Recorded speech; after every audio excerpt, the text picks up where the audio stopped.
Манас эпосунда 100 миңден ашык сөз бар экендигин илимпоздор далилдеп келишүүдө. Муну менен биз кыргыз тили канчалык сөзгө бай тил экендигин да биле алабыз. Ал эми анын ичинде көнүргөн сөздөр да жок эмес. Бизге белгилүү болгондой, көөнө сөздөр биздин тарых таржымалыбызды, байыркы заманда элдин колдонгон буюмдарын, жашоо тиричилиги боюнча маалымат бере алат. Эпосто кандай көөнө сөздөр катылган, алар менен таанышып, жана маанисин чечмелейбиз. Сапал асан кайгычыл адам, көңүлү чөгүңкү, кайгыда жүргөн адамга карата айтылат. Манас эпосунда төмөндөгүдөй мисал келтирилет. Санаасы кыска сапал көп, бейкапар жүргөн бенде көп. Сара. Бул сөздүн мааниси таза, мыкты, тандамал дегенди түшүндүрөт. Мисалы, баарын жакып саралап, Манаска жагар кыз болбой, баштуу журттун баласы Бадышанын сарасы. Ракым. Жакшылык, ырайым дегенди түшүндүрөт. Манас эпосунда төмөндөгүдөй мисал бар. Жалгыз уулу ушуга буга ракым кылбаган, кимге ракым кылат деп. Мис деген бул кадимки жезди түшүндүрөт. Алтын сары, жез сары, коло сары, мис сары кошулуптур мисалы. Сарбап. Бул сөздүн биринчи мааниси барча, жибек кездеме мына ушундай аталат. Ал эми экинчи маанисинде алтын, күмүш, жип аралаштырылып токулган кездемени сарбап деп аташат. Мисалы, сарбап менен буудуруп, замзам менен жуудуруп. Сарпай же болбосо сарпайы. Бул сөз Манас эпосунда көөнүргөн сөздөрдүн катарына кирген. Ал эми Кыргызстандын көпчүлүк аймактарында бул сөз дагы да болсо активдүү колдонулуп келет. Эң кызыгы достор, сарпай же болбосо сарпайы эки мааниде колдонулат. Биринчиси кийет, сыйлуу адамга кийгизилген кийим. Ал эми экинчи мааниси жабуу же болбосо жамынчы сарпай деп аталат. Манас эпосунда төмөндөгүдөй мисал келтирилет. Караламан калганга сарпайдан 300 тонн болду. 3 сарпайды чыгарды, үлкөндөргө ыйгарды. Кийген тону жарашты, бирин-бири карашты. Сарпайыңы бүктөгөн, ар алтындын баарысын качырларга жүктөгөн. Борбой. Бул көөнө сөз дагы эки мааниде колдонулат. Биринчи мааниси курсак дегенди түшүндүрсө, ал эми экинчи маанисинде балтыр дегенди туюндурат. Манас эпосунда төмөндөгүдөй мисал келтирилет. Бетеге менен жылтыркан, ат борбоюн сыдырган, ааламдын баарысын убара болуп кыдырган. Мына ушул Манас эпосундагы 4 сап көп жерлерде колдонулуп келет. Боростой. Бул сөздүн мааниси жөнөкөй, жупуну дегенди туюндурат. Эпостон мисал келтирсек, боростой кийим кийинип, ботодой бели ийилип, чийдей кашы чийилип. Демек бул жерде боростой кийим, жөнөкөй кийим же болбосо жупуну кийим маанисин берет. Борум. Кебете, тышкы түр борум деп аталат. Эпоста төмөндөгүдөй мисал бар. Айтылгандай боорумун ала текен алы көө. Колуна алып белекти абдылда жоолуп карады. Ар боруму ажайып айран болуп таңдады. Бөөдө. Жөнү жок, курулай, бекер жеринен дегенди түшүндүрөт. Эпосто төмөндөгүдөй саптар бар. Кызырлуу жакып бай эле кызматы кетер бөөдө деп, кыжылдаган ит калмак, кайдан бизде өдө деп. Кийинки сөз бөкө. Бул көөнө сөздүн мааниси балбан, алп, күч дегенди туюндурат.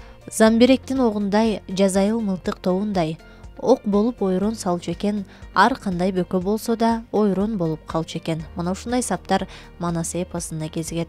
Бозорок, ыйык, уулуу, маанилүү же болбосо олуя, касиеттүү дегенди түшүндүрөт.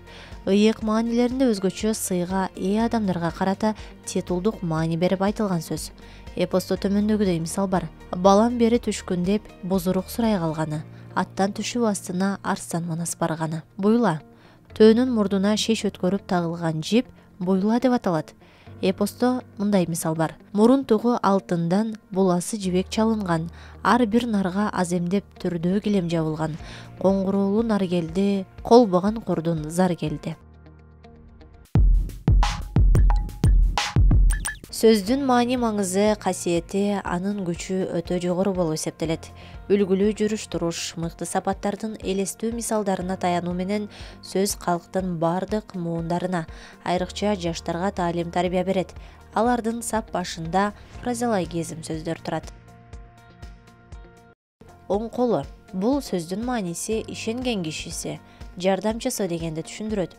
Бул сөздү көбүнчө күнүмдүк турмушта деле көп колдонуп келебиз. Ошондой эле биз чыгармалардан азыр мисал келтирсек, ал кечээ гана турдалы болуштун оң колу эмес беле?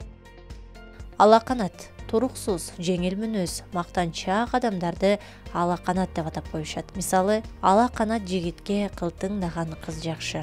Фольклор. Ач көз, көзү тойбогон, жакшы нерсеге көз арта берген, сугалак, дүнүйө кор адамды биз ач көз деп атайбыз. Чыгармаларда төмөндөгүдөй мисал бар. Ач көз байлардын кылык жоруктары эзелден бери белгилүү. Узакбай Абдукаримов. Териси тар, сөз көтөрүмү жок, бир нерсеге баттыр чыган, ачуусу чукул адамды териси тар адам экен деп атап коюшат. Мисалы, териси тар болсо бая эле кырс этип кабагын салып калат эле. Түгөлбай Садыкбеков. Алчы таасын жеген, абдан куу, митаам адамды алчы таасын жеген деп айтылат. Мисалы, Төлөнбай алчы таасын жеген миңбашылардын бири. Узакбай Абдукаримов. Колтугуна суу бүркүү. Бул фразеологизм сөздүн мааниси бирөөгө карата астыртан, тымызын шилтеп коюу, көкүтүү, тукуруу. Мына ушул маанини өзүнө камтыйт. Чыгармаларда төмөндөгүдөй мисал бар. Көкөнүн колтугуна суу бүркүп, көктө берди. Түгөлбай Касымбеков. Шагысынуу. Бул фразеологизм сөздүн мааниси катуу уят болуу, ыза болуу дегенди түшүндүрөт. Демек, бир адамдын шагысынып калыптыр дегенде, демек ал ыза болуп атканы же катуу уят болгондугу белгини берет. Чыгармаларда төмөндөгүдөй мисал бар. Анын шагысынып, жогору сунулган колу ылдый түштү. Алатуу. Бити битине батпоо. Бул сөздүн мааниси абдан кубанычта болуу, аябай сүйүнүү дегенди түшүндүрөт. Уулунун аскерден келатканын угуп, эне байкуш бити-битине батпайт. Алатуу. Кулак какпоо. Укмаксанга салуу, тоготпоо дегенди түшүндүрөт. Мисалы, коңшубуз биз биргебиз деди. Эрөөл башы ага кулак какпады. Чилдей бытыроо. Бул фразеологизм сөз өз бет алдынча бытырап кетүү, туш-тушка бириндеп тарап кетүү дегенди түшүндүрөт. Мисалы, бир жолку чоң чабышта табгачтын колу чилдей бытырады. Кулакка куюу. Бир нече жолу кайталап айтуу, кайра-кайра айта берүү. Бул фразеологизм сөздү биз көбүнчө күнүмдүк турмушубузда дагы колдонуп келебиз. Ал эми чыгармаларда төмөндөгүдөй кезигет. Силер кулакка куюп койгула. Жүрөгүндө кара жок. Бул фразеологизм сөз эки мааниде колдонулат. Биринчиси тайманбас, баатыр, эр жүрөк, өткүр, курч адамдарды жүрөгүндө кара жок деп атаса, ал эми экинчи маанисинде ичинде арамдыгы жок, ак ниет, пейли таза, көңүлүндө кери жок адамды дагы жүрөгүндө кара жок деп айтышат. Бул албетте биз сүйлөп жаткан учурга жараша жана ошондой эле контекстке байланыштуу болот.